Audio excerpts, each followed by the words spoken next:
یوسف منداڵێکی تەمەن 8 ساڵ لەلایەن دایکی بە توندترین شێوە ئەشکەنجە دەدرێتن و ماوەی 20 ڕۆژ برسی دەکرێتن و لە ماڵەکەی خۆی دەبەسترێتەوە. پاش زانینی کەسانی نزیک لە ماڵی منداڵەکە لایانی پەیوەنددار ئاگادار دەکرێتن و ئێستا لە نەخۆشخانەیە و بەوتەی پزیشکان باری تەندروستی جێگیرا. یوسف ئەو کاتێک کە هاتە نەخۆشخانە باری تەندروستی زۆر ناجێگیر بوو، کاری پێویستمان بۆ کرد و چارەسەری پێویستی بۆ کرا. ئێستا کە حاڵەتەکە بەرەو باشبوون دەچێت، ڕۆژ بە ڕۆژ بەرەو باشتر دەچێتن و کاتێک کە حاڵەتەکە جێگیر بوو ئینشاڵڵا نەخۆشخانە بەجێ دێڵ و دێنێرین بۆ شوێنێکە بۆی دابین کراوە.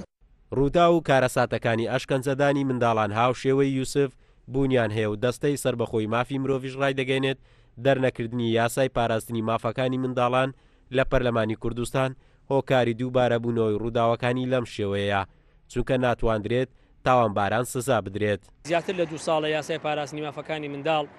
هەم ئێمە هەم وەزارەتی کار بۆ چەند ڕێکخراوێکی ژەم یاسایانە پێشکەش کراوە، بەڵام بەهۆی دەست بەکار نەبوونی پەرلەمان ئەم یاسایەش دەرنەچووە. بۆیە پێویستە ئەمانە لێکوڕنی و ورتر بکرێ و بە یاسا ئەو مافانە پارێزراو بن و هەموو ئەو ڕێوشوێنانەش بگیرێتە بەر کە هۆکاری دروستبوونی ئەم کێشانان لە چارەسەرکردنی کێشە سیاسیەکان، قەیرانی دارایی و ئەو کێشە کۆمەڵایەتیانی کە لە دەرەنجامی ئەم بابەتانە هاتوونەتە پێش بۆ ئەوەی هەرگیز نەبی ئاسایشی خێزان پارێزراو بێ. پاش زانینی ئەشکەنجەدانی یوسفی تەمەن 8 ساڵ لە یەکێک لە گەڕەکەکانی شاری ئەولێر لەلایەن دایکەکەیەوە ئێستا دایکی دەستگیر کراوە و وەزارەتی کار و کاروباری کۆمەڵایەتیش بە ئەرکی خۆی دەزانێت چاودێر و سەرپەرشتی ئەو منداڵە بکاتن و تا ئەو کاتەی ژیانێکی ئاسایی بۆ دروست دەبێت. لە کاتی ئێستادا لەژێر چاودێری ئێمەیە و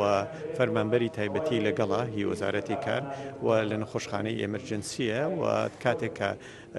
حالەتی تەندروستی ئەو تەواو بوو دەیگوازینەوە بۆ خانەکان و ئێمە احتیمامێکی تایبەتی پێدەدەین و لە دوادا ڕێکاری یاسایی دەگرینە بەر بۆی کەەوە سەحبی ویلایە بکەین لە